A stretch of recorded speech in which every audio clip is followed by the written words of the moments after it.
Should the New England Patriots trade Mac Jones? Will they trade Mac Jones? The answer to both is no. And we're going to tell you why. So stick around. You're about to be locked in to the Locked On Patriots podcast. You are Locked On Patriots, your daily New England Patriots podcast. Part of the Locked On Podcast Network, your team every day.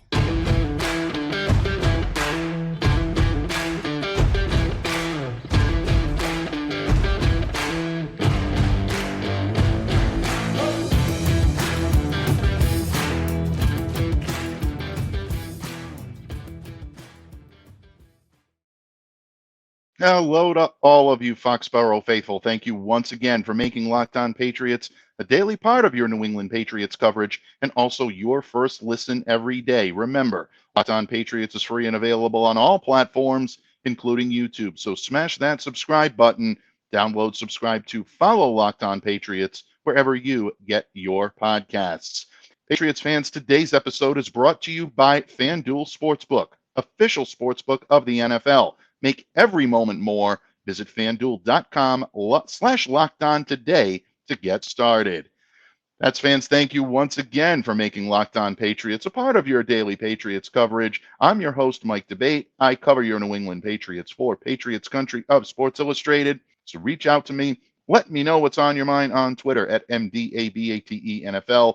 While you're out there showing some love to that Twitterverse, please be sure to follow the Locked On Patriots account as well at LO_Patriots. Pats fans, it is a subject we broach at least once a week here on Locked On Patriots because it continues to be in the news and on the top of mind of most Patriots fans. As the Patriots start to build their season, we're just a few days out from the start of the 2023 NFL Combine. Draft talk is a buzz here on Locked On Patriots, mock draft Monday and such.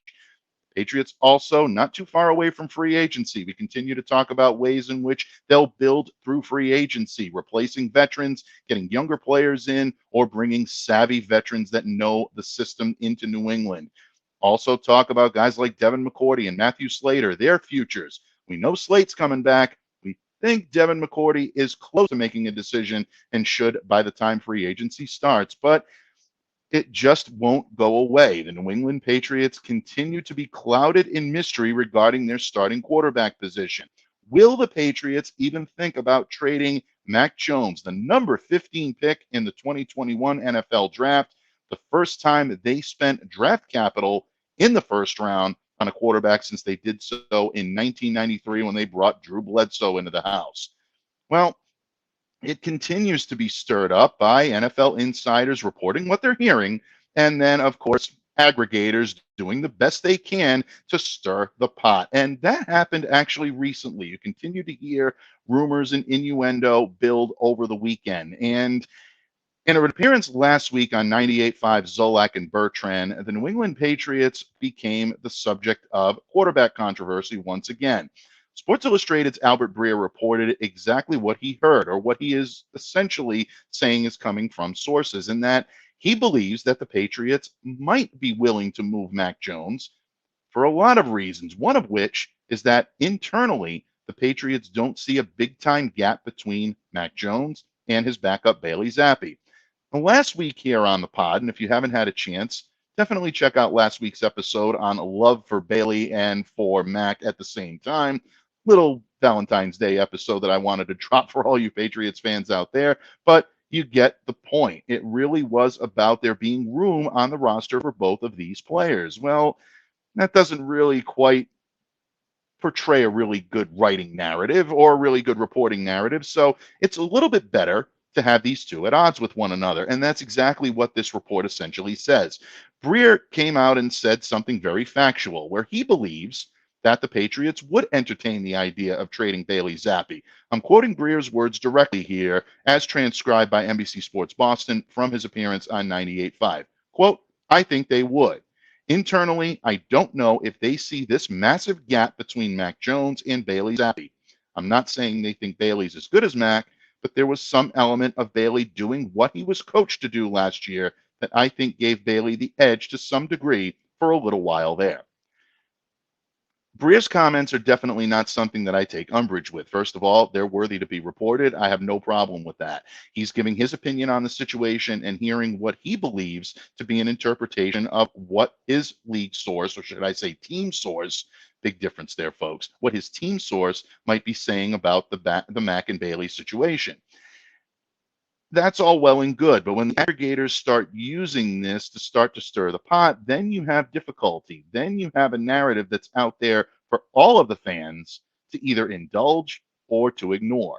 And I always go back to a quote that I absolutely love from one of my favorite childhood movies, and that is Jurassic Park. And Dr. Ian Malcolm, played by Jeff Goldblum, point blank looks at John Hammond and says, "Your scientists were so preoccupied with whether or not they could, they didn't stop to think if they should." And I think that sums it up very well here on Locked On Patriots, and the argument that we're going to try to make today, that the Patriots should not entertain the idea of trading Mac Jones. And we're going to talk a lot about why they should not do that. And who's here to help us but the wisdom, the counsel, the clairvoyance of one of our favorites here on Locked On. ClazzyClare Cooper of Pat's Propaganda and FPC Patriots drops by the pod, and she's going to help me decipher what exactly is contained within these reports, whether or not the Patriots should trade Mac Jones, and if not, and I don't want to put words in Claire's mouth, but I think she's probably going to lean on that side of the fence as well. But regardless of where it lies, whether they should or whether they shouldn't, what are the reasons behind it? Because ultimately, the how and the who are fodder for the talk shows. How will the Patriots trade Mac Jones? Who will they get in return? What type of return on investment can he fetch? But really, the most important question is why? Why should they trade him, or why shouldn't they trade him? And today on Locked On Patriots, we're going to go in depth to tell you why we believe that the gap may not be massive, but it's substantial. And on that basis, Mac Jones should be the starting quarterback for the New England Patriots in 2023. Folks, a lot to talk about today. It's always a blast when I welcome Claire to the pod here, and I will do so in just a moment when this episode of the Locked On Patriots podcast continues. But first, folks, the midway point of the NBA season is here, and now is the perfect time to download FanDuel, America's #1 sports book. And a tip of the cap to FanDuel, who sponsors this podcast today, because new customers can get a no-sweat first bet up to $1,000. That's bonus bets back if your first bet doesn't win. Just download the FanDuel Sportsbook app. It's safe, it's secure, and it's super easy to use. And then you can bet on everything from the money line to the point scorers and the threes that are drained. Plus, FanDuel even lets you combine your bets for a chance at a bigger payout with the same game parlay. So don't miss the chance to get your no-sweat first bet up to $1,000 in bonus bets when you go to FanDuel.com/LockedOn. That's FanDuel.com/LockedOn to learn more. Make every moment more with FanDuel, an official sportsbook betting partner of the NBA. Patriots fans, team building and draft are really the hot topics of conversation for the New England Patriots. Free agency, who are they going to pick in the 2023 upcoming NFL draft?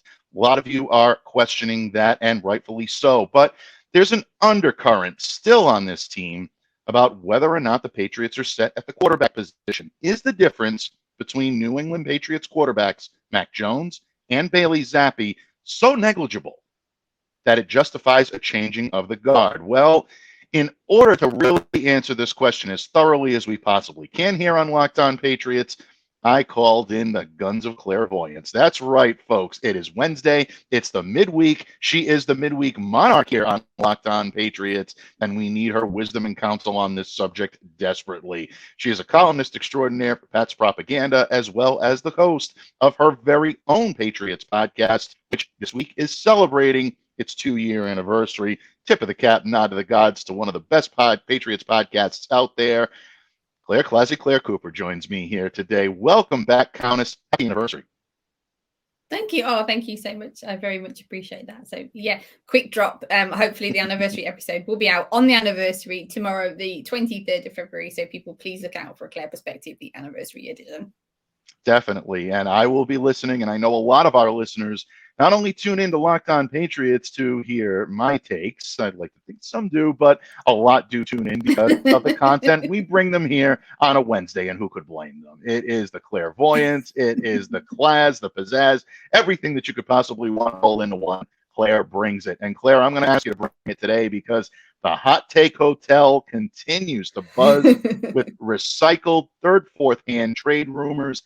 Aggregators are having a ball with this. Mac Jones, in my opinion, is become a polarizing figure in Patriots lore. You have fans that are dedicated to watching what he can do on the field, and then you have fans that are just simply ready to ship him out.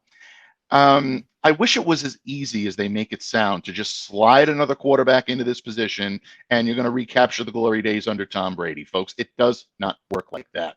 Most of the quarterbacks that you see in this league have had to toil a little bit to get to where they need to be. I know right now the flavor of the month is Patrick Mahomes. Patrick is an excellent quarterback, and when it's all said and done, he may end up being the best quarterback of all time. But he's benefited greatly from great players around him and a phenomenal coaching staff, just like Tom Brady did when he first came in. So you look at what Mac Jones is doing. You look at what Bailey Zappe did last year. You can understand why there's trade rumors. You can understand why there's a little unrest. But at the end of the day, I think you have to come to a decision about whether or not Mac is the guy for this team or he's not. I ask you in your clairvoyant wisdom and counsel, Countess, should the Patriots trade Mac Jones? Well, I don't think anybody's going to be surprised really when I say no, because I'm not shy in sort of being a Mac champion. I even said when he was drafted, he was the quarterback that I was hoping that they drafted. I know a lot of my fellow Pats fans were very into Justin Fields, and yes, he's a talented guy, but I just felt that Mac was like a Patriots quarterback. So I'm still on my Mac train at the moment. I know that 2022 was not a great season. It wasn't a great stop there on the Mac journey. It really wasn't. But we're moving on and we're moving upwards. So I don't believe that they should trade. And now there's multiple reasons sort of why. And I know that kind of further into the show we will discuss sort of more in depth of that.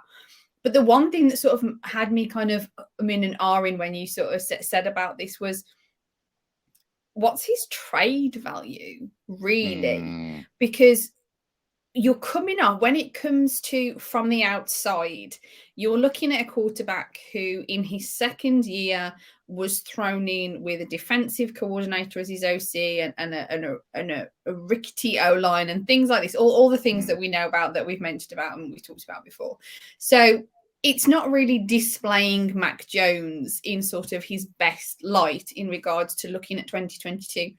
And when you look at the teams that sort of are waiting for a new, are needing, a quarterback, I'm not really sure if there's many buyers out there that really want to go for someone like Mac Jones, simply because he's a very patriotic quarterback. He's very systematic. He's a very knowledgeable, football smart. Sorry, that's the term that I was after. Very football smart kind of quarterback. And that's why possibly, and say that's why, I don't know, but why the Patriots drafted him. Because although, yes, he's nowhere near Tom Brady, I am not saying he is, the heir apparent, that kind of thing. I'm not saying he's going to be Tom Brady, but he ticks a lot of the boxes that sort of Tom Brady ticks. Now, he ticks them obviously on a lower level, and I fully appreciate that at this stage. But he's got those sorts of situations that Tom Brady was in. He works hard, and one of the first ones in, last one's out, all this kind of stuff, reviewing tape, hard on himself, passionate. All these things are the kind of things that the boxes, as I said, that they tick when it comes to a Patriots quarterback. So it made me wonder where you'd look at trading him to. So really, what would his trade value be? What would other teams give up for him? Because it sort of feels a bit obvious that he's in the Patriots system to work as a Patriots quarterback. So it puzzled me as to sort of what his trade value would be whilst he's still developing, and when the Patriots have brought in a coaching staff around him that he's very familiar with. So the Patriots are building something around him to really show his expertise maybe in 2023. What would be the point in trading him away in 22 to a team that sort of fundamentally works differently, wouldn't have the sort of offensive coordinator, offensive staff there, the way that Mac likes to work the playbook, that kind of thing. It just feels to me that I don't really know if there'd be many winners if they traded him away, what the Patriots would get for him, and what the new team that he traded for would really kind of want from him or get out from him. I think really at this present moment, if you look at who Mac Jones is and you look at who the Patriots are, it's probably really, if you were outside looking in, and not saying that he was already the Patriots quarterback, it kind of feels like he's probably already in one of the best slots that you'd put him in anyway. That's a good point. That's a very, very good point. And look, all of the narratives right now that are surrounding Mac Jones and being traded are really circulating around speculation. Folks, let's call it what it is. It is speculation. No one knows for sure what the Patriots are going to do. It's conjecture. It's second, third-hand information that is being regurgitated in a way that's looking like a factual report. Now, those reports and reporting that a team is willing or thinking about listening or entertaining the idea of listening to a trade proposal, I've always likened that. I think it's the sports journalistic equivalent of revealing that the sun's going to rise the next morning. Patriots, everybody, every team in the league, they listen to trade proposals every single day. Trades are considered, trade offers are made. These are things that happen on a daily basis in every war room, every front office of every NFL team. Really, I think every professional sports team. It's something that I think a lot of people need to understand, is that these things happen every day. If you don't think the phone was ringing off the hook at one Patriots place for teams that wanted to trade for Tom Brady in his prime, yeah, I don't know what to tell you. That was definitely happening. I mean, the Patriots basically hung up on the person on the other end, or basically went, yeah, okay, yeah, that's fun. Boom, hang up. They weren't really entertaining it. But these things happen every day. So when you entertain or you report on a team entertaining the idea of listening to trade proposals, you're basically reporting on the inevitable. So here's where it comes through with Mac, and what I believe is the key reason why he won't be traded, and that's the return on investment, the ROI. Any of you listeners out there that work in business, the first thing you're going to ask is, what's my return on investment? If I'm going to invest my time, my capital, my finances, anything in this project, what return am I going to get on the investment? And that's, I think, where the Patriots situation becomes precarious when it comes to Mac Jones, because for the first time since 1993, the Patriots used a first-round pick on a quarterback. I know they brought in Jimmy Garoppolo with some high expectations. That wasn't a first-rounder, folks. Tom Brady was a sixth-rounder. I know, Bledsoe was not Belichick's guy, and eventually there was a changing of the guard there. But you're talking about a situation where Bledsoe had a number of years to prove his worth in the system. I think he did a phenomenal job here, but obviously Bill saw something in Tom, and no question about it, he definitely made the right decision. But what a move like that makes, the message that it sends, is that you're investing in a quarterback for the long term, without any question. When the Patriots chose Drew Bledsoe in 1993, they were making a statement that this guy was going to be the franchise quarterback here in New England for a good long time. And it was 2000 before that changed, or 2001, I should say, before that changed. So that's a period of 7 years. You're not talking 1 year under the system with Mac Jones, or 2 at best, if you want to count last year. Selecting quarterback at such an early point in the draft does send that message. This is the guy we're going to use, and we're not going to give him away for a shoddy return. And Claire, I thought you articulated that perfectly. What type of return on investment are they going to get from Mac Jones right now? It was a year in which he struggled. You turn on social media, all you see is the images of him screaming on the sideline. It doesn't paint a really solid narrative that this is the guy you want to invest a first, or a first and a second, or dare I say multiple firsts for. I think that's really over aggressive, but the Patriots are not going to just give Mac away for, whatever, for equipment. They're going to give him away for a return that they believe strengthens this team. I don't think that package is out there to be had. So when you look at that, and the Patriots' unwillingness, and rightfully so, by the way, not to accept pennies on the dollar when it comes to Mac Jones, to me, there's really no reason why you entertain the idea of trading him. Unless the team comes in and blows them away with an offer, he's not going anywhere. And I just don't see that happening. No, I agree. Yeah. And it's as you said, it's a return on the investment that they have already had. He was a first round draft pick, and I know that people would say he hasn't performed like a first round draft pick in 2022, that kind of thing. And we've already discussed all the factors. It's like, well, you would expect to return a first round draft pick, but there's no way that they're going to get that off the bat of 2022, regardless of how good Mac Jones may be. Again, we don't really know because we've only seen really his rookie year with any support. And obviously, it wasn't a flawless rookie year. I don't know if many rookies have a flawless first year anyway. And then kind of year two feels a little bit of a write-off really because of all the coaching issues and the O-line issues and things like that. So it really feels like right now it's very difficult to judge what you've got in value in regards to Mac Jones because we're not actually certain or I say they're not actually certain, but they maybe be, but we're not of what is the value there. Is this kid worth a first round draft pick? Really? That's what he cost, but it is, that's not what you'll get, as you said, on the open market today. And as you said, it's your franchise quarterback. So it's somebody that's of a high value to you as a sports team, but we don't actually know what his value is just yet. So it kind of almost feels like, well, you don't necessarily know what you're trading away. It's like when you find a vase that your granny kept in the attic and you just take it to a store and sell it. You don't necessarily know what the value is because you haven't really had it evaluated. So, 2023 feels like an evaluation year maybe for Mac Jones to really see what his value is to kind of going forward. Very good point. Very, very good point. And the other thing that you have to consider if you want to move your starting quarterback as well is you have to have someone waiting in the wings that you believe is unequivocally your starting quarterback of the future. The Patriots moved on from the number 1 overall pick in Drew Bledsoe for a 6th rounder in Tom Brady. They were sure they had the guy. Are they so sure they have the guy this time in Bailey Zappe?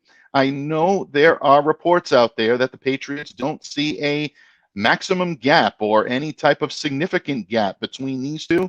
But let me tell you, the gap may not be massive, folks, but it is substantial. And Claire and I are going to talk about that and more when we talk a little bit more about why the Patriots should not be trading Mac Jones when this episode of the Locked On Patriots podcast continues. Patriots fans, the illustrious ClazzyClare Cooper of Pat's Propaganda and FBC Patriots joins me here today, lending her wisdom, counsel, clairvoyance, class, and pizzazz to the show the way only she can each and every Wednesday.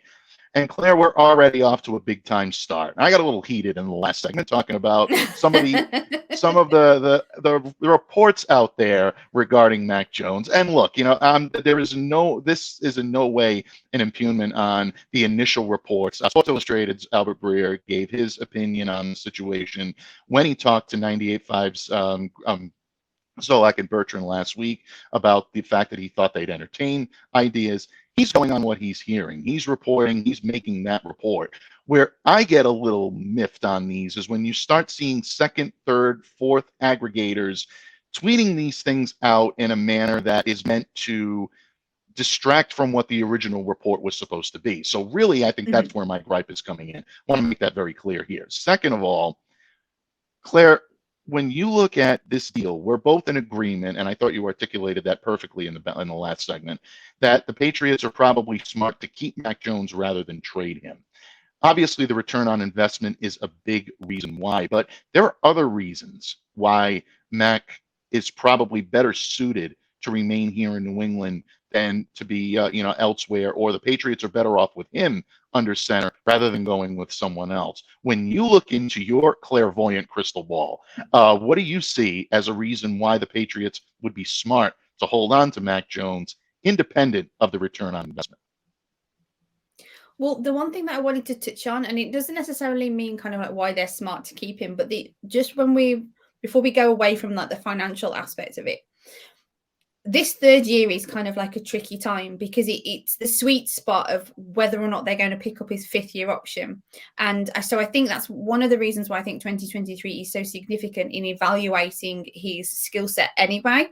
Because from what I understand, when I was listening to Tom Curran and Phil Perry on their podcast, they mentioned in regards to how the leap in financials goes from sort of a $4 million a year kind of salary to something in the region of 30 million in his, if they pick up his 5th year option, that kind of thing. So it's really important that they establish in 2023 what they do have in Mac Jones. And although you could necessarily argue, well, that doesn't really help you sort of evaluate why it's smart to keep him. No, but I just did feel that it was something that was necessary to kind of mention while we're talking about this, because of that financial aspect of it, because of the importance of the 2023 season for him. I mean, not only have they invested financially, as you said, in regards to draft pick, that kind of thing, they've invested the time with this individual that he's been in the Patriots system now. I know we're sort of semi-scrapping year 2, but he's been in that system for 2 years now. He's been with some of their staff for 2 years. He's been under Bill Belichick for 2 years. Now, I'm wondering if you could go up to a quarterback and ask them, how important they would feel it would be to have 2 years under a great coach like Bill Belichick, and what that would do for the individual. So that's something that is a big investment, especially when you're looking at a coach. Now, I hate really going down this road, but you're looking at a coach who is on his way to sort of retirement age. Bill's no spring chicken. We can't get away from this right now. So for the fact that he's invested 2 years of his time in Mac Jones, again, it feels like something of value. It feels like something that would be thrown away should they trade him away. And the other thing is in regards to being smart to keep him, and sort of indicating why I feel that they're looking to keep him. They're not looking at trading him. And I know I kind of touched around this a little bit in the first segment, was what they've invested in regards to coaching staff, particularly Bill O'Brien. Now, for me, it's when you look at what sort of quarterback Mac Jones is in regards to sort of system, how he plays, that kind of thing, as we've said, the football smarts of him, the way that he's got, should we say, airs of Tom Brady rather than, similar to Tom Brady. He's got sort of inklings towards the sort of quarterback that Tom Brady was, if you like. And that, because of that, they've brought in, Bill O'Brien as coaching staff because of the Alabama connections, the fact that there's a relationship already there with Mac Jones. Now, I'm not saying these are the only reasons, but look at them. They're big reasons to choose an OC. So for me, it feels like they have picked their offensive coach for the quarterback that they have got. Very good point. So why would you spend the money doing that? Because I'm guessing Bill O'Brien isn't kind of, he's not cheap, I can imagine. Why would you look at doing that and continuing to sort of foster an offense in the way that they have done in the past around a quarterback that you're going to trade away? The pieces don't really add up. And I mean, they invested a lot of money in individuals like Hunt Henry, Johnny Smith. Now, I know obviously at the time of investment, they didn't know if they were going to click, but you've got an individual there, particularly in Hunt Henry. I know that there's other players as well, and I'm just picking on Hunt Henry because you guys know that I love my tight ends, so I sort of invest time in him a little bit more. But the relationship between Hunter Henry and Mac Jones was really good. So they've invested money in a tight end that's working well with the quarterback. They've invested money in a OC who's spent time, who works in the system the way the quarterback does. When there's all those sorts of things, it's like, well, you've got all of that.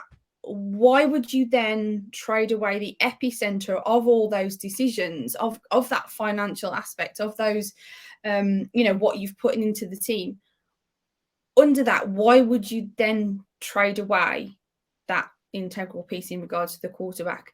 So for me, it's, of course they're smart because they've already invested way more than just what they've invested in by getting Mac Jones, i.e. the 15th first round pick of the draft, that sort of thing. There's so much more when it comes to time, when it comes to team bonding, when it comes to team building, when it comes to all those sorts of things. As I said, the OC around him, they saw that 2022, the way that they wanted to go didn't really click.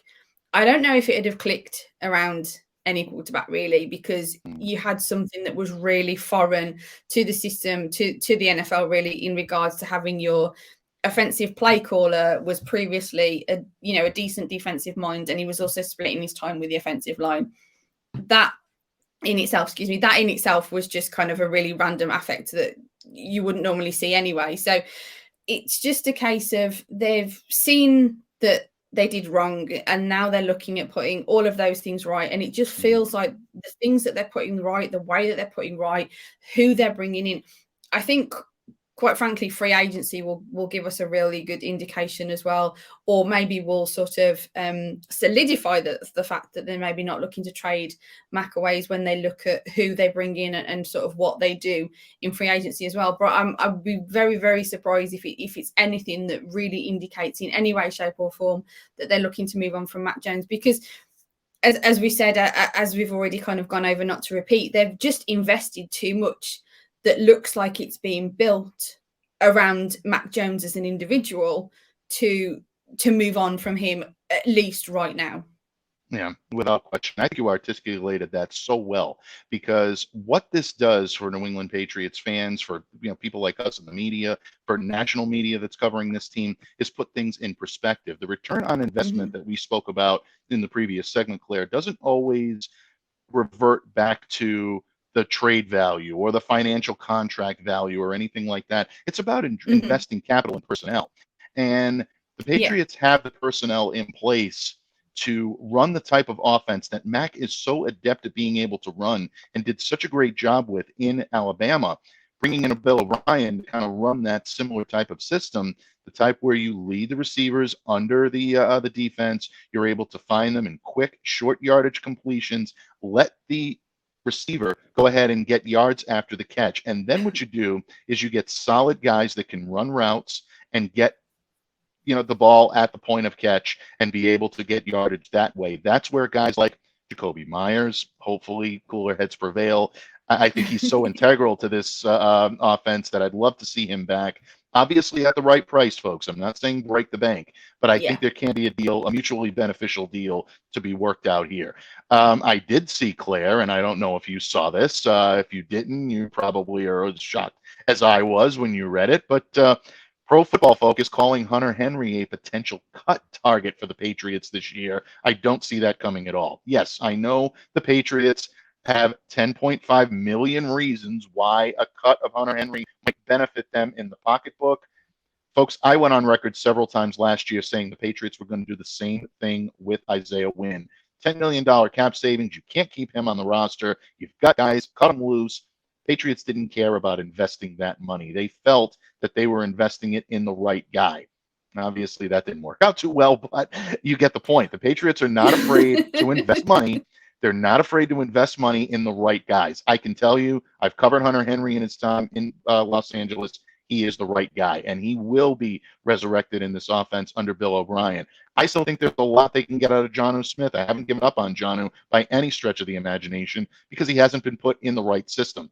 Bill O'Brien knows how to game plan and knows how to scheme for two tight ends. He can use the running backs to open up play action. I think you're going to see a lot of that. So when you look at the Patriots and what they're doing game planning wise, Claire, I completely agree with you. And for lack of a better term, and I'm sorry to do this, but I keep coming back to that massive gap comment. And everybody says, well, there's not a massive gap between Jones and between Bailey Zappe. Yeah, is that a reason why you may want to move on? Thank you. Thank you. Sorry to interrupt you, but how can we saw Bailey Zappe for what was it, 2 games? Am I correct in thinking it was 2 games? Well, technically, the season was that long ago now. Yeah, I mean, technically, if you want to really, he appeared in 4. He appeared only after a few snaps in the Green Bay game, and then in most of the second half for the Chicago game. So appeared in 4, but started 2. Right, that's where I got my 2. I knew there was a 2, so I apologize for getting my stats. 2-0 in those games, though. Nobody's down in Bailey my memory's terrible. This is it. But yes, no, I've got nothing against Bailey Zappe. With his 2 game starters and his 4 games played. Yeah, it's a very small catchment to really be judging. Now, I could be completely wrong. Bailey Zappe could be the next lightning in a bottle if they give him a chance. It's the NFL. Anything is freaking possible. However, looking back at it from a Patriots standpoint, from a Patriots fan standpoint, it just doesn't feel. I don't feel we've seen enough of either of these individuals to really give it a massive judgment call, because Mac Jones had, as we've already said, his second year was troubled with rife and strife. And Bailey Zappe, we've only seen a small sample size. So how can we really make that proper judgment to say this one guy should be out and this one guy should be in. Genuinely. Yeah, exactly. And I think in a lot of ways, you look at those two games that Bailey did lead the Patriots to victory. They were fun games to watch. If you're a fan, I can understand why you're looking at this and saying, yeah, well, when Mac was in there, they looked like a mess. Bailey's in there. Everything's clicking. They're scoring touchdowns. I'm doing shots. I'm doing keg stands. Everything's going well. Not really, folks. I think a lot of that is romanticized hindsight. And in no way am I trying to discredit what Bailey did. He deserves an awful lot of credit, a lion's share of credit for keeping that team in contention when he did and keeping that team afloat. When you lose your starting quarterback, it's one of the toughest things for a pro football team to overcome. But it should be noted, those victories came against the Detroit Lions, the Cleveland Browns, the 31st and the 25th ranked passing defenses in the NFL for 2022. That has to count for something. And a lot of what you saw in the Patriots scheme was a simplified single read offense that was a little bit easier for a rookie quarterback to be able to do what they need to do in order to get the ball into the end zone and keep the ball moving. And again, as a rookie quarterback, you have to go in and execute, and Bailey deserves all the credit in the world for that. But to sit there and say that this massive gap is so close and that there isn't a gap, and that's a reason to go ahead and pull the trigger on a trade, I think it's the reverse. I think if you don't see a massive gap there, that is no reason to jettison the guy that you've invested a first-round pick in and only have 2 years of a sample size to really determine what his ceiling is. I don't think we determined what Mac Jones's ceiling was. The argument that I get from the Bledsoe-Brady argument is, well, they did the same thing with Brady. No, they didn't. Bledsoe, they knew his ceiling. He had been the quarterback for 7 years. 7 years as opposed to 2 is a much greater sample size. Yes, they went on a lot of blind faith with Tom, but they saw it in him. Now, and I will say this, and I'll give credit where credit is due. If the Patriots are seeing something completely different in practice, where the media is not allowed to be able to observe, and they're seeing something completely different, and that's where this stuff is coming from, that's a whole other argument, folks. And I will acknowledge that, and I will eat my crow, and I will serve my humble pie a la mode at that with his point. Built Bar. Absolutely, yes, absolutely. With the Built Bar in delicious flavors available, folks, anywhere you get your Built Bars, whether it's Walmart, Sam's Club, or Built.com. See, I'm doing a live read right now, and I'm not even getting paid for it. That's how much I love these things, folks. All kidding aside, Claire. See, look, the ultimate drop-in, folks. She's That's why the clairvoyance is always here on Locked On Patriots. But in any way, you get my point. That is exactly where I'm coming from. Yeah, that's exactly where I'm coming from. It's no knock on Bailey Zappe. It's really no knock on what the Patriots did last year. That's over. It's a new year. And I think the Patriots are eager to see what Matt can do in this new system with a new coach. If you're having these difficulties halfway through the season, yeah, time to fold up shop and then time to really evaluate what you're going to do. My take on it, though, is I don't think you're going to see what you saw last year on the field. I agree.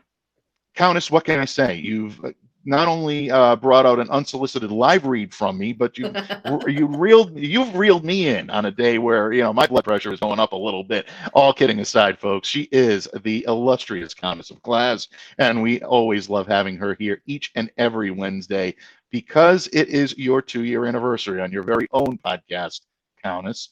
You have the floor. Please let everyone know where they can find you, where they can interact with you. And let us know a little bit about this anniversary episode coming up, because I, for one, can't wait to listen. Well, as you guys probably know, if you do listen to A Clare Perspective, it was a mailbag episode. So I had questions in through social media from listeners of the show. So I answered all the questions with my lovely assistant, Chudders. So that was fun. So it's a good giggle because he throws me a couple of curveballs as well because he likes to add things as a joke. So, it's a good laugh. You'll get to hear sort of my Patriots answers. And there was a few kind of fun questions in there as well that sort of gets to know me a little bit more, if you like. So there's definitely some fun and frolics as I like to advertise for this episode. So big thank you to everybody that does listen to A Clare Perspective, as well as obviously Locked On Patriots, of course.